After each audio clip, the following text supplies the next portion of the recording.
오늘은 출애굽기 8번째 시간 나가도록 하겠습니다. 출애굽기 8장을 1절부터 4절까지 같이 한번 읽어보겠습니다. 주께서 모세에게 이르시기를 파라오에게 가서 그에게 말하라. 주가 이같이 말하노라. 내 백성을 가게 하여 그들로 나를 섬기게 하라. 만일 내가 그들이 가는 것을 거절하면 보라, 내가 개구리로 너의 온 지경을 치리라. 그리하면 강이 개구리를 무수히 내리니 그것들이 올라와서 내 집과 내 침실과 내 침대 위와 내 신하들의 집과 내 백성 위에와 내 솥들과 내 빵 반죽 그릇으로 들어가리라. 또 개구리가 내 위와 내 백성 위와 내 온 신하들 위에 올라가리라 하시더라. 지난 시간에는 애굽의 하수들이 전부 피로 변하는 그런 이적을 하나님이 보이셨고요. 그런데도 이제 애굽의 술사들이 같은 이적을 행하니까 파라오의 마음이 변하지 않았죠. 그래서 모세의 요구를 들어주지 않습니다. 이번에는 이제 출애굽기 8장에서는 세 가지 재앙이 내리는데요. 첫 번째는 이제 개구리 재앙입니다. 그리고 두 번째로 그리고 세 번째는 이제 파리떼가 들끓게 하시는 그런 재앙이 나오는데 이제 우리가 한 번씩 하나씩 살펴보도록 하겠습니다. 먼저는 이제 개구리들의 이제 재앙이 나오죠.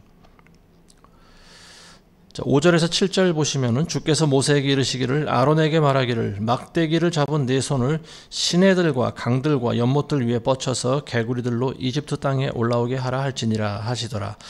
아론이 자기 손을 이집트의 물들 위에 뻗치니 개구리들이 올라와서 이집트 땅을 덮더라. 그 마법사들도 그들의 마법으로 그렇게 행하여 이집트 땅의 개구리들을 가져왔더라.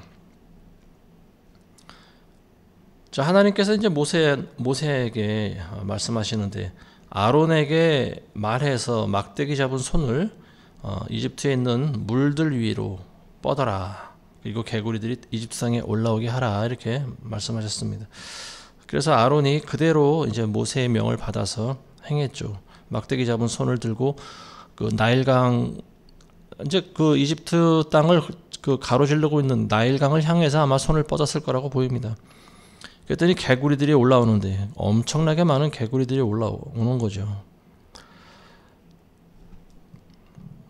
3절에 보시면은 개구리들이, 그러니까 강이 개구리를 무수히 내리니 이런 말을 하고 있어요. 개구리는 갑자기 개구리가 생기는 것은 아니죠. 먼저는 알이 점점 변화되면서 올챙이가 되고, 그리고 올챙이가 개구리가 되는 그런 과정이 있지 않습니까? 근데 이 아론이 막대기를 들은 손을 강으로 뻗치니까 강이 무수히 많은 개구리를 내었다. 이건 뭐냐면 그 과정을 거치지 않고 개구리가 그 강의 물들에 이제 나왔던 알들, 이 알들이 이제 전부 개구리로 과정을 거치지 않고 바로바로 개구리가 돼서 이제 올라오는 것이다. 이렇게 우리가 생각할 수가 있는 거죠.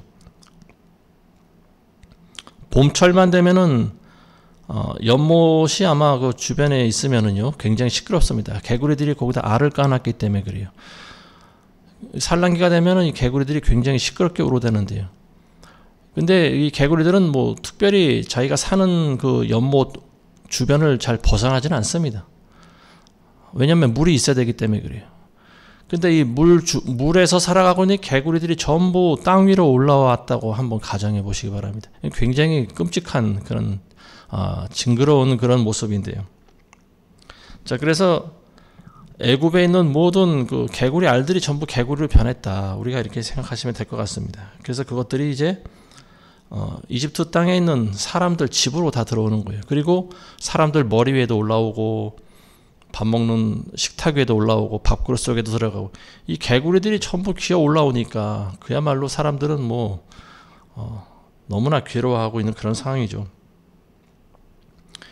근데 그 이집트에 있는 마법사들도 개구리들을 가져왔다. 이런 기록이 나와 있어요. 자, 이 개구리라고 하는 존재가 보면은요, 성경에서 요한계시록에 보면 이제 개구리와 같은 새 영이라고 하는 그런 기록이 나와 있는데요. 이 개구리들은 한마디로 악령을 상징하는 것이다 이렇게 보면 될 것 같습니다. 대개 파충류들이 보면은 악한 영을 상징하는 그런 도구로 쓰입니다. 그 뱀이 사탄을 상징하지 않습니까? 이 개구리도 악령을 상징하는 그런 존재예요. 계시록 16장 13절 14절 보시면 이런 말씀이 있습니다. 또 내가 보니 개구리 같은 더러운 새 영이 용의 입과 짐승의 입과 거짓 선지자의 입에서 나오는데 그들은 기적들을 행하는 마귀들의 영들이라. 그 영들은 이 땅과 온 세상의 왕들에게로 가서 전능하신 하나님의 위대한 날의 전쟁을 위하여 그 왕들을 모으더라. 자, 이 내용은 이제 그 대접재앙이라고 하는 그 재앙 때 6번째 천사가 그러니까 호리병, 개역 성경에는 이제 대접이라고 나와 있는데 킹제임스에는 이제 호리병이라고 나와 있습니다. 이 호리병을 큰 강 유프라테스에 쏟았을 때 강물이 말라버리고 그리고 동방의 왕들이 올 수 있는 길이 예배되었다 이렇게 나와 있습니다. 자, 그래서 이 유브라테스 강 주변에서 이제 전쟁이 일어나게 되는데 이것을 우리가 아마겟돈 전쟁이라고 합니다. 근데 이 아마겟돈 전쟁이 일어나게 된 배경이 뭐냐? 그러니까 사탄이죠. 용과 그리고 사탄의 부하로 쓰임받는 적그리스도, 짐승, 그리고 거짓 선지자 이 세 존재 입에서 개구리와 같은 새 영이 기어나왔다라고 하는 거죠. 영적인 현상을 보여주고 있는 거예요. 이게 사람의 눈으로 마지막 때 이렇게 된다라고 하는 것이 아닙니다. 이것은 이미 영적인 세계에서 이런 일들이 일어나고 있다라고 하는 거죠. 그래서 이 더러운 새 영이 어떤 일을 하고 있느냐 하면은 이제 이것들이 마귀의 영인데 결국은 마지막 때 전쟁을 위해서 사람들을 모으는 역할을 한다라고 하는 거죠. 지금 유럽 지역에 있는 많은 나라들이 있는데요. 영국과 프랑스와 이탈리아 그리고 러시아 인근에 있는 많은 나라들이 있지 않습니까? 우크라이나를 비롯한 주변에 있는 많은 나라들이 굉장히 많은 그런 나라들이 그 유럽 국가들인데요. 지금 그 나라들이 보여주고 있는 공통적인 모습이 있어요. 이게 뭐냐면은 지금 군수 물품들을 지금 사 모으고 있는 그런 상황입니다. 군수 물품을 사 모은다라고 하는 것은 뭐냐? 전쟁을 준비하고 있다라고 하는 거죠. 그러니까 이미 어찌 보면은 이 악한 영들이 그 왕들, 그러니까 각 나라의 대표들이지 않습니까? 대통령이라든지 왕이라든지 지도자들 이런 사람들에게 들어가서 전쟁을 일으킬 수 있는 그런 준비를 하고 있다라고 하는 거죠.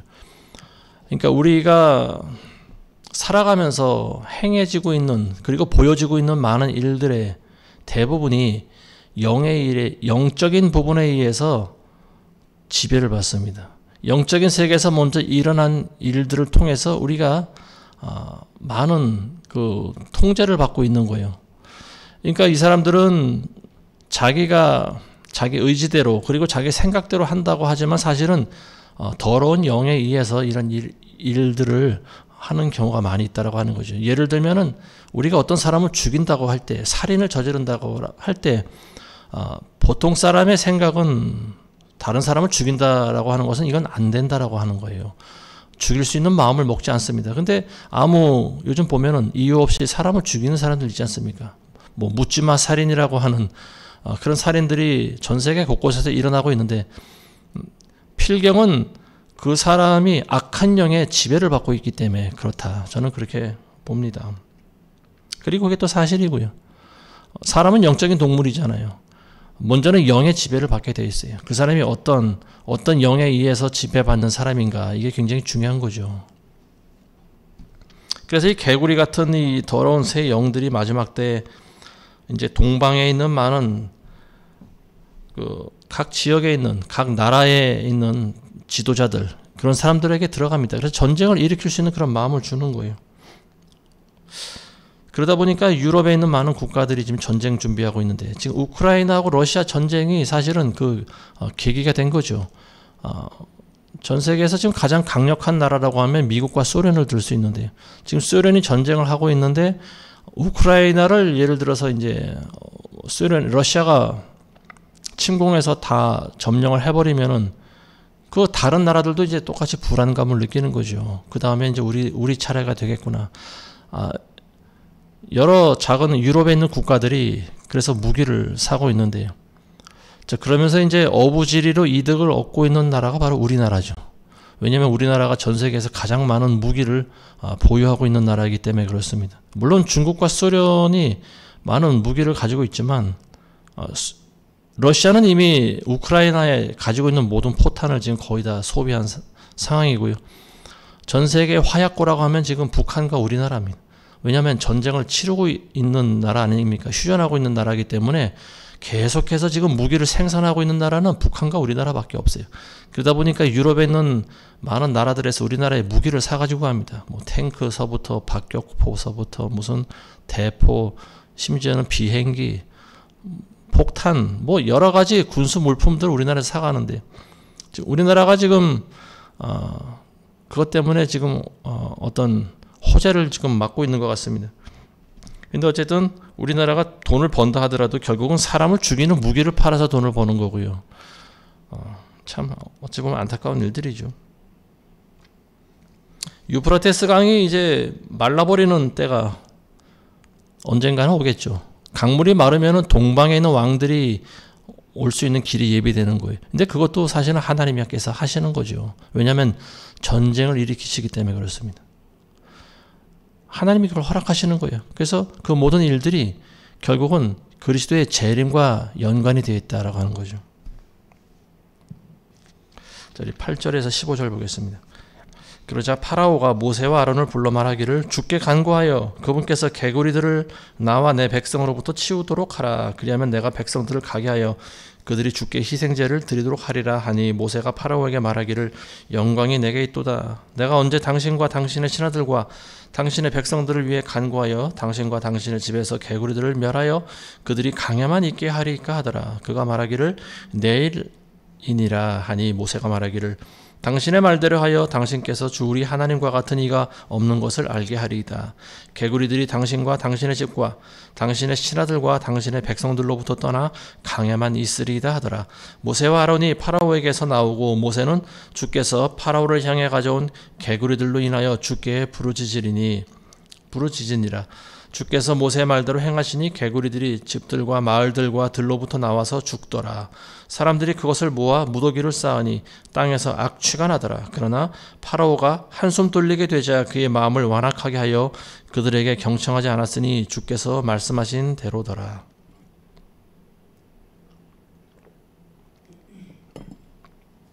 개구리들이 뭐 온통 사람 사는 집 안에 막 들끓으니까 견딜 수가 없는 거예요. 그래서 파라오도 이때 이제 처음으로 모세와 아론을 부릅니다. 그리고 개구리들을 치워달라고 부탁을 하네요. 이때 이제 처음 모세한테 사정을 하는데 그 전까지는 마음을 끄떡 요동하지도 않았죠. 내가 데리고 있는 마법사들도 이런 기적 정도는 행할 수 있어. 애굽에 있는 그 하수 물들이 피로 변하게 되게 또 하고요. 그리고 개구리들도 사실은 강에서 올라올 수 있는, 그러니까 불러낼 수 있는 그런 능력이 있었어요, 이 마법사들이. 근데 그거를 치울 수 있는 능력이 없다. 불러올 수는 있었는데 개구리들이 집에서 떠나게 할 수는 없었다라고 하는 거예요. 그러니까 이 파라오가 모세를 부릅니다. 그러면서 주께 간구해서 이 개구리들을 좀 치워달라. 그러면 내가 주께 희생제를 드릴 수 있게 해주마. 거짓 약속이죠. 근데 어쨌든 너무 힘드니까 파라오가 거짓으로 약속을 합니다. 그래서 모세가 이제 하나님께 기도해서 개구리들을 강야만 있게 그렇게 부르짖습니다. 그랬더니 이제 개구리들이 집에서 점점 스멀스멀 또 기어 나오기 시작하는 거죠. 그래서 밖에 나와서 죽습니다. 이제 그것들이 전부 이제 한 곳에 모으니까 산더미 같은 그런 개구리들이 곳곳에 이런 무더미를 만들어내는데요. 이제 거기서 악취가 난다, 이제 썩었다라고 하는 거죠. 이제 파라오는 이제 마음이 또 바뀝니다. 완악해진 거죠. 개구리들이 없어지니까 이제 또 다시 본심이 드러납니다. 그러면서 모세의 요구를 들어주지 않죠. 자, 그래서 그 다음에 이제 하나님께서 준비하신 또 재앙이 있죠. 자, 16절에서부터 19절 보겠습니다. 주께서 모세에게 말씀하시기를 아론에게 말하여 네 막대기를 뻗쳐서 땅에 흙을 치라 하라. 그리하면 그것이 이집트 전역에 걸쳐 이가 되리라 하시니 그들이 그렇게 행하니라. 아론이 막대기를 잡은 손을 뻗쳐서 땅에 흙을 치니 그것이 사람과 짐승 안에 이가 되고 땅의 모든 흙이 이집트 전역에 걸쳐 이가 되더라. 마법사들이 자기들의 마법으로 이를 만들어내려고 그렇게 행하나 그들이 할 수 없었고 이가 사람과 짐승 위에 있더라. 그러자 마법사들이 파라오에게 말하기를 이것은 하나님의 손길이니이다 하나 파라오의 마음이 완악하게 되어 그들에게 경청하지 않았으니 주께서 말씀하신 대로더라.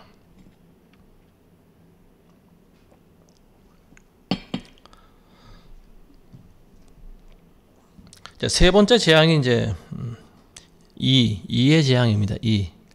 지금 젊은이들은 이를 본 적이 없을 거예요.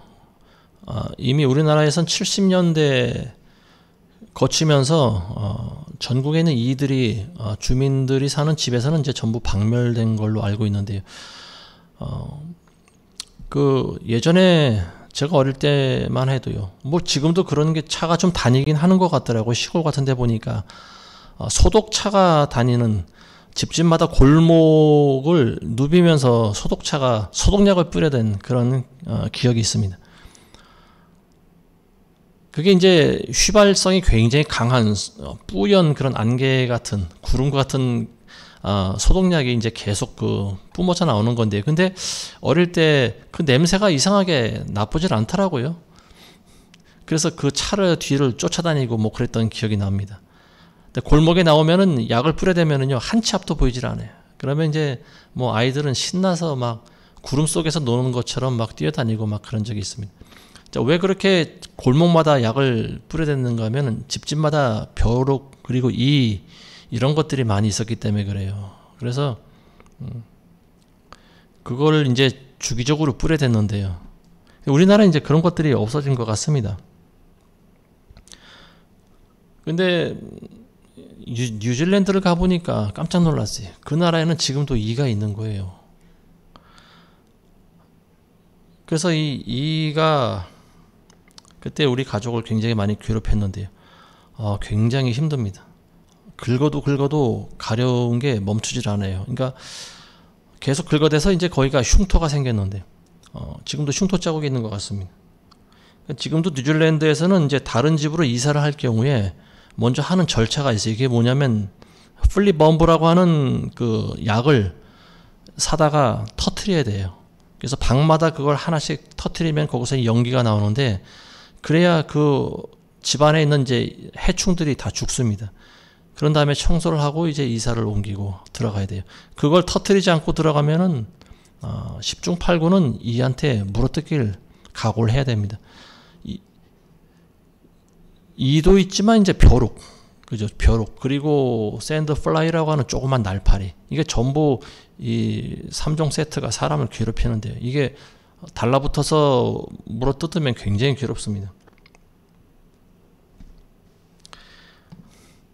이집트 마법사들이 이를 만들어 보려고 했는데 만들 수가 없는 거죠. 할 수가 없는 거예요. 이미 만들어진 거를 조종은 할 수 있습니다. 마법사들도. 근데 개구리들 같은 경우에 이제 무트로 이제 불러내는 정도의 마법은 행할 수 있지만, 근데 이를 만들어낼 수는 없어요. 자, 하나님께서 이번에 이를 어떻게 만드십니까? 땅에 있는 흙을 막대기로 치라고 해서 아론이 치니까 흙 알갱이들이 전부 이로 변한 거예요. 그러니까 그 수가 얼마나 많았겠습니까? 개구리가 들끓은 것과는 비교가 되지 않는 거예요. 눈에 잘 보이지도 않는 이 새카만 이가 새카맣진 않죠. 하얀 색으로 알고 있는데, 어쨌든 이 이가 순식간에 달려들어 가지고 사람들 머리 위에 올라가고 몸을 물어뜯고 피를 빨아먹고, 이건 뭐 답이 없는 거예요. 눈에 잘 보이지도 않습니다. 개구리는 그냥 밟아 죽이기라도 해야 되는데 이라고 하는 존재는요 찾기가 쉽지 않습니다. 수천 마리 이가 사람 몸에 달라붙어서 빨아먹는다고 생각을 하면요, 그거는 정말로 끔찍한 고문 중에 고문이에요. 이집트 마법사들이 일을 만들어 보려고 했는데 되지가 않는 거예요. 왜냐하면 창조지 않습니까? 이거는 하나님의 영역이에요. 악한 영들이 이런 건 따라할 수가 없는 거죠. 그래서 이 마법사들이 이렇게 선포합니다. 이것은 하나님의 손길입니다. 고백하는 거죠. 이건 도저히 우리 능력으로 할 수 없나이다. 자, 이때부터 이 마법사들 그리고 이 파라오는요, 하나님이라고 한 존재를, 두려운 존재를 인식을 합니다. 자, 이 악령이라고 하는 존재들에 대해서 잠시 말씀을 드리겠는데요. 이 마법사들이 그동안 이적을 행했던 것은 이제 악령의 도움을 받아서 한 거죠. 자, 여기서 이제 하나님께서 땅의 흙을 가지고 이를 만드셨는데요. 개구리나 이나 또 조금 이따 다루게 될 파리떼나 이게 전부 다 어찌 보면은 악한 영의 존재가 바로 이와 같다라고 하는 것을 보여주신 거예요. 그리고 하나님께서는 이런 악령들을 부리십니다. 개구리나 이나 파리나 이런 것들을 하나님께서 부리시는 거예요. 하나님의 도구로 사용하시는 거예요. 우리가 생각할 때 이런 것들은 마귀의 소유라고 생각할 수가 있는데 근데 그렇지가 않아요. 하나님께서는 악령도 도구로 부리십니다. 자, 사무엘상 19장 9절에 보시면요, 이런 구절이 있어요. 사울이 그의 집에서 창을 손에 쥐고 있을 때 주께로부터 온 악령이 사울에게 임했는데 다윗은 손으로 연주를 하고 있었더라. 자, 이 구절을 보시면요, 사울이 창을 손에 쥐고 있습니다. 왜 창에 손을 잡고 있을까요? 다윗을 죽이려고 한 거죠. 근데 그때 주께로부터 온 악령이 사울에게 임했다 이렇게 나왔습니다. 개역 성경에 보시면 주께서 부리시는 악신이 이렇게 나와 있어요. 주께서 부리시는 악신, 그러니까 하나님께서는 악신, 다른 말로 악령이라고도 하는데 하나님께서는 악령을 부리신다, 사용하신다라고 하는 말이죠. 그런 것들을 보내서 종종 하나님께서는 심판하고자 하는 자들을 심판하신다라고 하는 거예요. 자, 이 주께로부터는 악령이 사울에게 임하니까 어떻게 됩니까? 사울이 갑자기 미치죠. 그래서 자기 사위가 된 다윗을 죽이려고 창을 집어 던지지 않습니까? 창을 던져서 다윗을 창에다가 죽이려고 한 거예요. 그래서 벽에다가 다윗과 함께 그 창을 벽에다가 꽂으려고 한 거죠. 꼬치를 만들어 버리려고 한 거예요. 악한 영이 들어갈 때 순식간에 우리는 사람을 죽여야 되는 그런 사리를 품게 됩니다. 이게 전부 악한 영이 들어와서 그런 거예요. 모든 영들, 모든 영적인 존재들은요, 하나님께 복종하게 되어 있습니다. 영들뿐만이 아니고 모든 피조물들이 다 마찬가지죠. 왜냐하면 하나님께서 지으신 창조물들이기 때문에 그렇습니다. 그러니까 창조물은 하나님의 음성에 복종하게 되어 있어요. 심지어는 사탄 마귀도 하나님의 명령에 복종합니다. 하나님이 가라면 가고 오라면 오는 거예요. 그러니까 하나님께서는 왜 이런 악령들을 만드셨을까? 이제 그런 의문이 들기도 하죠. 그러니까 하나님께서는 결론적으로 이런 악령들도 하나님의 도구로 사용하신다라고 하는 말입니다. 근데 이제 중요한 것은 파라오가 모세와 이 백성들을 보내주느냐. 근데 파라오의 마음이 변하지 않았다라고 하는 거죠. 자, 그 다음 보겠습니다. 20절에서 24절 보겠습니다. 주께서 모세에게 말씀하시기를 아침에 일찍 일어나 파라오 앞에 서라. 보라, 그가 물로 나오나니 그에게 말하기를 주가 이같이 말하노라. 내 백성을 가게 하라. 그들이 나를 섬길 것이니라. 만일 네가 내 백성을 보내지 아니하면 보라, 내가 너와 네 신하들과 내 백성들과 네 집안에 파리떼를 보내리니 이집트인들의 집들과 그들이 있는 땅도 파리떼로 가득 찰 것이라. 내가 그날에 내 백성이 거하는 고센 땅을 구별하여 그곳에는 파리떼가 없게 하리니 결국 너는 내가 땅 가운데 있는 주임을 알게 되리라. 내가 내 백성과 내 백성 사이에 구별을 두리니 내일 이 표적이 있으리라. 주께서 그렇게 행하시니 극심한 파리떼가 파라오의 집과 그의 신하들의 집과 이집트의 온 땅으로 들어와 그 땅이 파리떼로 인하여 부패되더라.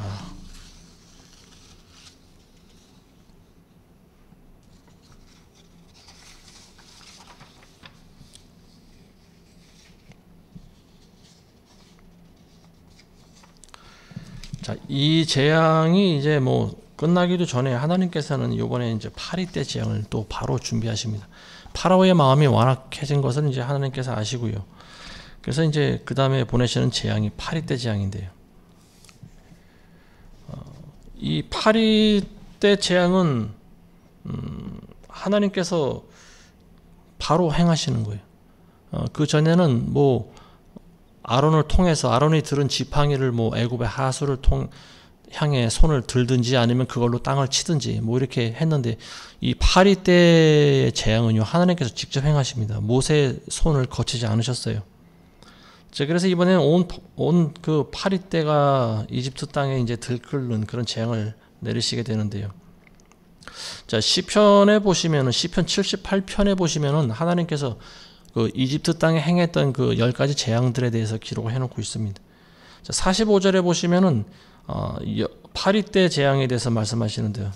여러 종류의 파리떼를 그들 가운데 보내시어 그들을 먹게 하시고 개구리들을 보내시어 그들을 멸하게 하셨도다 이런 말하고 있습니다. 자, 파리떼 여러 종류의 파리떼들을 보내셔서 그들을 먹게 하셨다.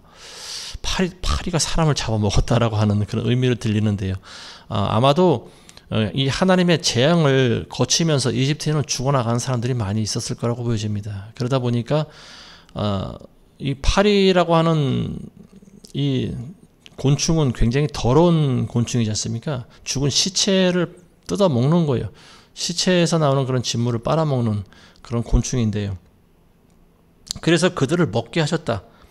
그리고 개구리들을 보내셔서 그들을 멸하게 하셨다. 이런 표현을 하고 있습니다. 자, 파리떼가 온 이집트 땅에 지금 들끓고 있는 상황, 온 이집트가 지금 부패한 그런 나라가 돼버린 거죠. 파리는 각종 전염병을 옮깁니다. 전염병뿐만이 아니고 이런 뭐 대장균이라든지 더러운 균을 옮기는 그런 주범이에요. 신약 성경에 보시면은 예수님께서 사역을 행하시고 다니는데요. 근데 바리새인들이 예수님을 뭐라고 불렀냐면은 아주 치욕스러운 그런 별명을 지어서 불렀습니다. 그게 뭐냐면은 비엘세붑이라고 부르는 거예요. 비엘세붑. 개역 성경에는 바알세불이라고도 하는데 이게 무슨 말이냐면 파리들의 왕이다라고 하는 말입니다. 파리 왕, 파리의 대왕, 그리고 파리의 주, 파리들. 그러니까 굉장히 예수님을 심한 모욕한 거죠. 심히 모욕한 거죠. 비엘세붑이라고 하는 말이 이게 바로 예수님의 별명입니다.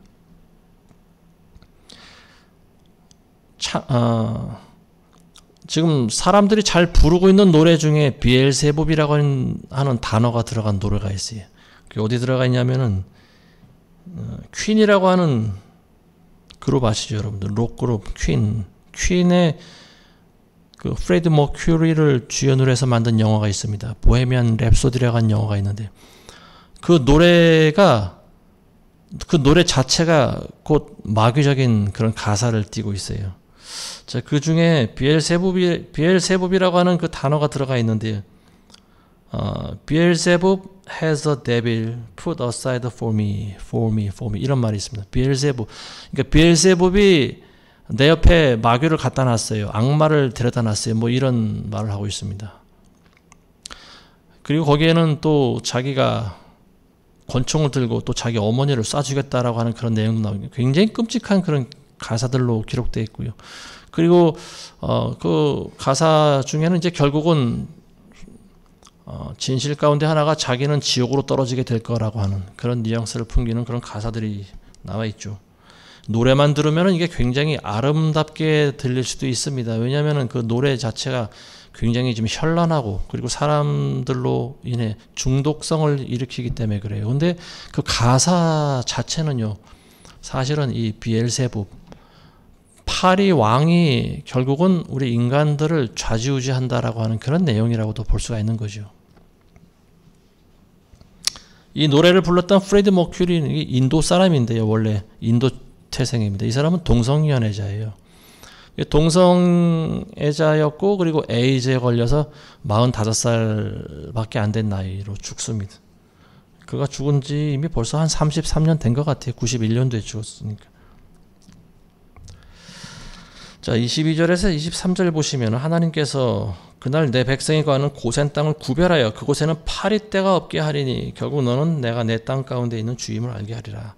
내가 내 백성과 내 백성 사이에 구별을 두리니. 자, 구별하신다라고 하는 말 2번 계속 반복하고 있습니다. 이스라엘 백성들이 살고 있는 땅이 바로 고센 땅 아닙니까? 고센 땅을 구별한다고 그랬어요. 그리고 어떻게 구별하시는가? 파리떼를 통해 구별하신다라고 하는 거죠. 고센 땅에는 파리떼가 없게 하신다라고 하는 말입니다. 이집트 전역에는 파리떼가 들끓는 상황인데 고센 땅에만 파리떼가 없게 하신다라고 하는 거. 자, 이건 굉장한 기적이죠. 기적 중에 기적 아니겠습니까? 파리라고 하는 존재는 뭐 우리 인간과 같은 그런 이성을 가진 그런 동물이 아니잖아요. 그냥 먹을 걸 찾아다니고 특히 더러운 썩은 음식이라든지 더러운 냄새를 찾아다니는 그런 곤충이 파리떼인데 사람들이 살아가고 있는 모습만 보면은 고센 땅이나 이집트 땅이나 뭐 별다를 것은 없어요. 오히려 냄새를 치면은 고센 땅이 더 많은 그런 악취가 나는 곳이 아닐까 싶어요. 근데 왜냐하면 그들은 노예 삶을 살기 때문에 그렇습니다. 이집트 땅에서 사는 사람들은 어쨌든 날마다 씻고 문화적인 혜택을 누리잖아요. 근데 하루 종일 밖에 나가서 진흙을 발로 밟아가면서 벽돌을 만들어낸 이 이스라엘인들이 사는 고센 땅은 어찌 보면은 더 땀 냄새와 그 더러운 곳일 수도 있다라고 보여지는 거죠. 근데 그곳에 오히려 파리가 한 마리도 없었다라고 하는 것. 이게 바로 하나님의 기적이라고 하는 사실입니다. 하나님의 구별은 이와 같은 거예요.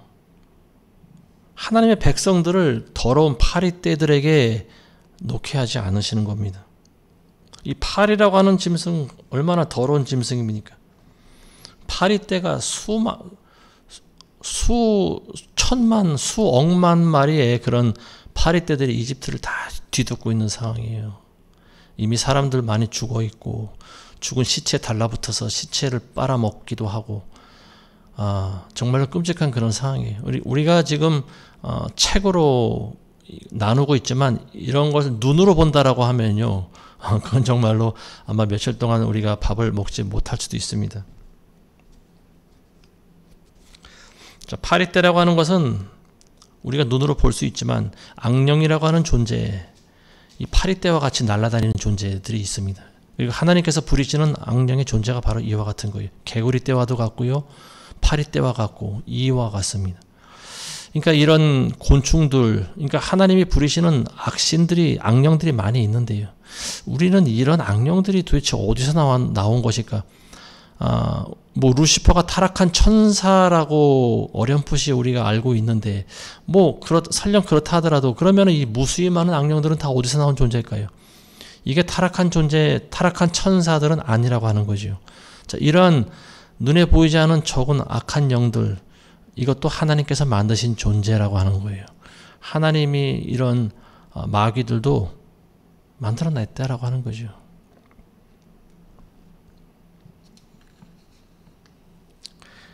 파리들은 더러운 곳을 좋아합니다. 그래서 이 크리스찬들은요, 더러운 곳에 가면 안 돼요. 우리는 그런 데 잘 가지 않습니다. 가서도 안 되고요. 왜냐면은 그 악령, 파리떼 같은 악령들이 많이 날아다니기 때문에 그래요. 물론 겉으로 볼 때는 뭐 깨끗이 청소도 돼 있고 시원하게 에어컨도 나오고 모든 문화적인 그런 문물이 다 들어가 있지만 영적으로 볼 때는 악한 이 파리떼 같은 악령들이 잔뜩 붙어 있는 곳이 있습니다. 대표적인 곳이 나이트장과 같은 곳이에요. 술집, 나이트장. 이런 곳에 가면은 술 마시고 담배 피고 그리고 마약을 흡입하고 온갖 더러운 일들을 하고 있지 않습니까? 더러운 생각과 더러운 말을 하고요. 유흥업소 또는 도박장, 그리고 무슨 집회, 각종 집회, 인본주의적인 집회 장소들, 이런 곳에는 이 마귀떼들이 잔뜩 끼어 있습니다. 그러니까 그런 곳에 가면은 파리떼가 우리에게 묻어오는 거예요. 그래서 크리스찬들은 그런 곳에 자주 잘 안 가는 것이 좋습니다. 극장 같은 것도 마찬가지고요. 왜냐하면은 그런 눈에 보이지 않는 악령의 세력들이 묻어오기 때문에 그러는 거예요. 자, 25절에서 27절 보겠습니다. 그러자 파라오가 모세와 아론을 불러 말하기를 너희는 가서 이 땅에서 너희 하나님께 희생제를 드리라 하니 모세가 말하기를 그렇게 하는 것이 합당치 아니하니 이는 우리가 이집트인들이 가증히 여기는 것을 주 우리 하나님께 드릴 것이기 때문이니이다. 보소서 우리가 이집트인들이 가증히 여기는 것을 그들의 목전에서 희생제로 드리면 그들이 우리를 돌로 치지 않으리까. 우리가 3일 여정으로 광야로 들어가서 주께서 우리에게 명령하시는 대로 주 우리 하나님께 희생제를 드리리이다 하니.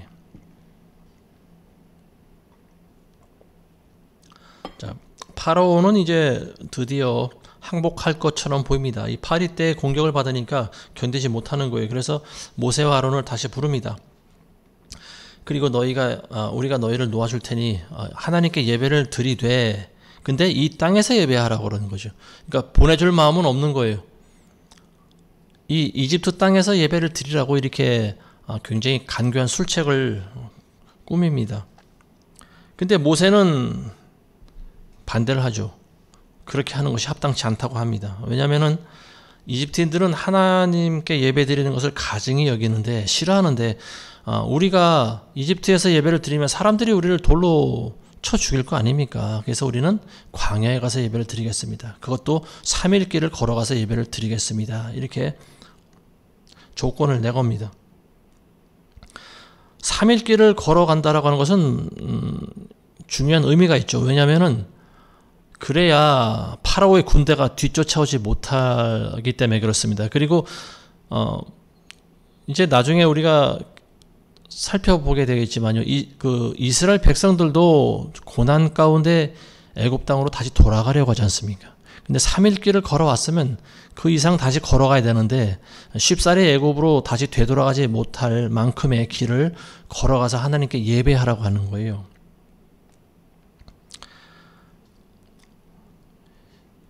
우리가 하나님께 예배 드릴 때는요, 이러한 예배를 드려야 된다라고 보여집니다. 이집트 땅에서도 예배 드릴 수 있어요. 근데 그것은 어찌 보면은 손쉽게 드릴 수 있는 예배예요. 그리고 세상 사람들이 우리를 크게 반대하지 않는 그런 예배가 됩니다. 근데 영적인 법칙은 예나 지금이나 똑같아요. 마귀는 우리를 항상 공격합니다. 그리고 하나님께 예배 드리는 자들을 죽이려고 하는 거예요.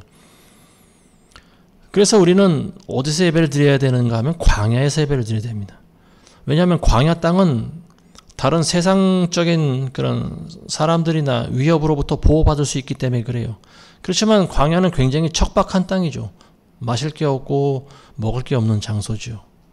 근데 그곳에서 예배자의 마음이 광야에서 예배를 드려야 된다라고 하는 것은 무슨 말이냐? 세상을 의지하지 말라고 하는 거죠. 설령 내가 죽을 환경에 들어가 있지만 그래도 나는 하나님을 예배해야 되겠다. 나는 하나님을 경배합니다. 자, 이것이 진정한 예배자의 마음이 되어야 된다라고 하는 거예요. 그러니까 우리가 가난한 심령으로 예배를 드리는 거예요. 근데 많은 사람들이 예배를 드릴 때 광야에 예배를 드리지 않습니다. 이집트 땅에서 예배를 드려요. 그건 뭐냐? 곧 내가 예배를 드리는 환경을 바라보고 있는 거죠. 큰 대형 교회, 화려한 장식들, 그리고 아름다운 찬양 반주 소리와 또 수많은 사람들의 합창과, 그리고 또 휘황찬란한 그런 가운을 걸친 많이 배운 목사의 설교와 이런 것들을 의지하는 예배, 이집트 땅에서 예배를 드리는 거예요.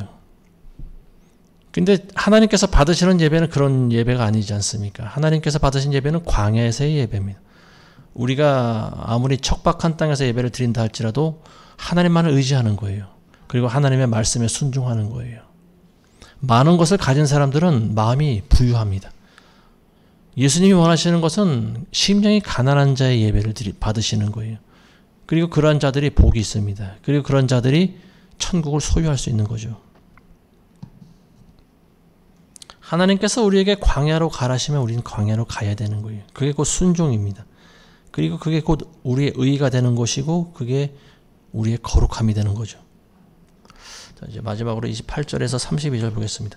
파라오가 말하기를 내가 너희를 가게 하리니 너희가 주 너희 하나님께 광야에서 희생제를 드리되 다만 너무 멀리 가지는 말고 나를 위하여 간구하라 하더라.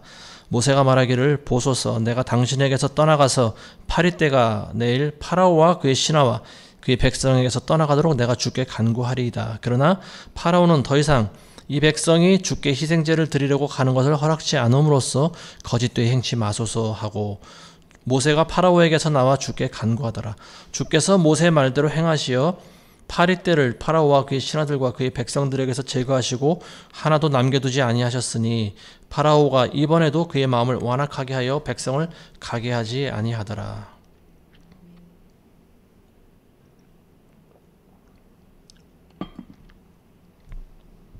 자, 이 파라오가 이제 모세의 요구를 그대로 들어준다고 말했어요. 근데 결국은 다시 또 완악하게 마음을 먹습니다. 그래서 백성들을 보내주지 않는 거예요. 자, 여기서 이제 우리가 깨달으셔야 될 사실이 있습니다. 그게 뭐냐면은 파라오라고 하는 이 존재, 이집트의 왕, 이 파라오는 사탄을 상징한다라고 하는 거죠. 파라오의 그 마음이 완악하게 돼서 하나님의 백성들을 보내주지 않는 것은요, 사탄이 자기가 노예로 잡고 있는 백성들을 쉽사리 놓아주지 않는다라고 하는 것과 똑같은 말이에요.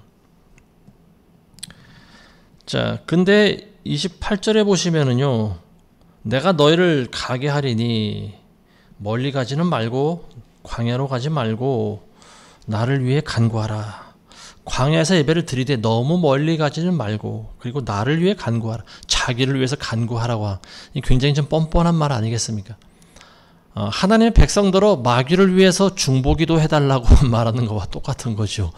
자, 하나님의 백성이 왜 사탄을 위해서 기도해야 됩니까? 이건 말이 되질 않는 거예요. 굉장히 뻔뻔한 거죠. 이기적인 거고요. 사탄이라고 하는 존재는 원래 자기만 하는 존재입니다. 굉장히 이기적인 존재예요. 아무리 교회를 오래 다녔어도요, 이기적인 그런 그리스도인들을 종종 보게 되는데요.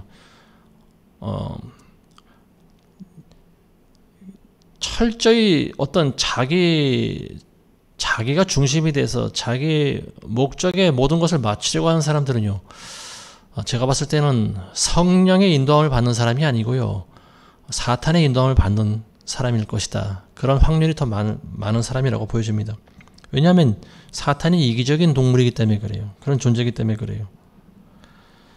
사탄은 자기 유익만 구합니다. 다른 사람의 사정을 봐주질 않아요.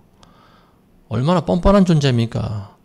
히브리 백성들을 수백 년간 노예로 부려먹으면서 그 백성들을 이제 놓아달라고 하나님께서 모세와 아론을 보낸 그런 상황 아니겠습니까?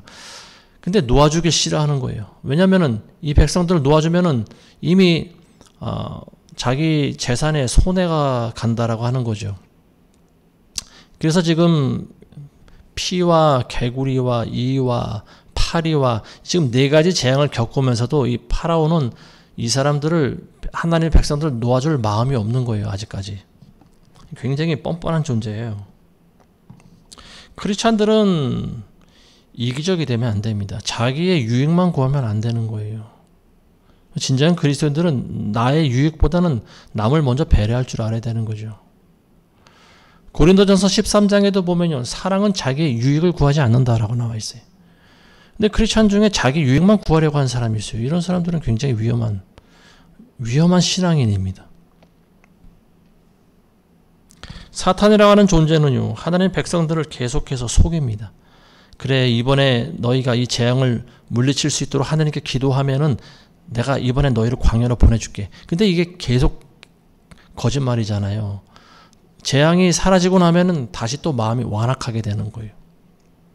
사람이 앞에서의 모습과 또 뒤에서의 모습이 같아야 되는데 항상 어떤 그런 위험한 고비만 지나가면 말이 달라지는 사람이 있어요. 근데 이런 사람과는 상대하지 않는 게 좋습니다.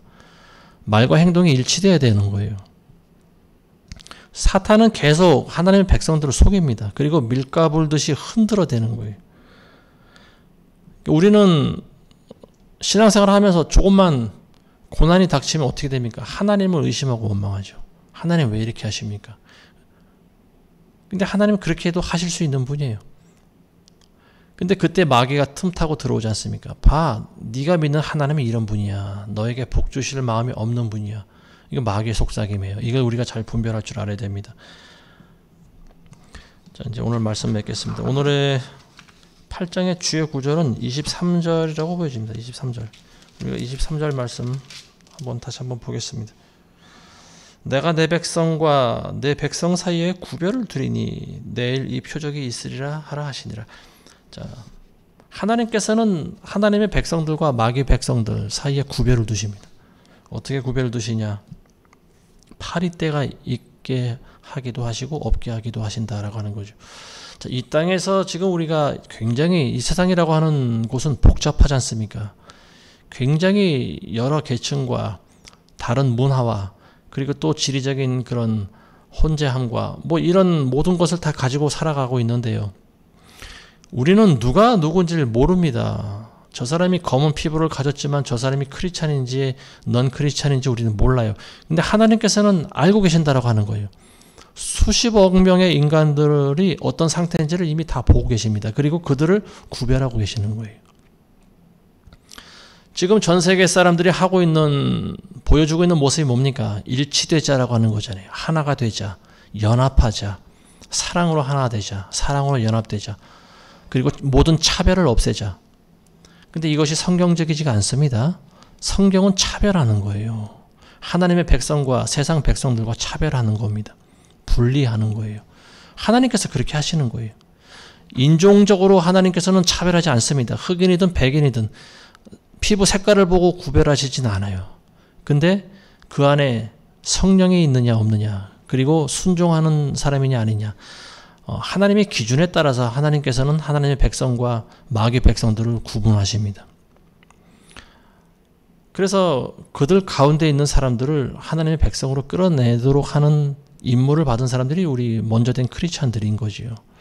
많은 세상 사람들은 지금 파리떼들의 공격을 받고 있는 거죠. 그리고 이와 같은 그런 악령들에게 물어뜯기고 피를 빨리고 개구리들에 의해서 지금 괴롭힘을 받고 지금 이런 상황인 거죠.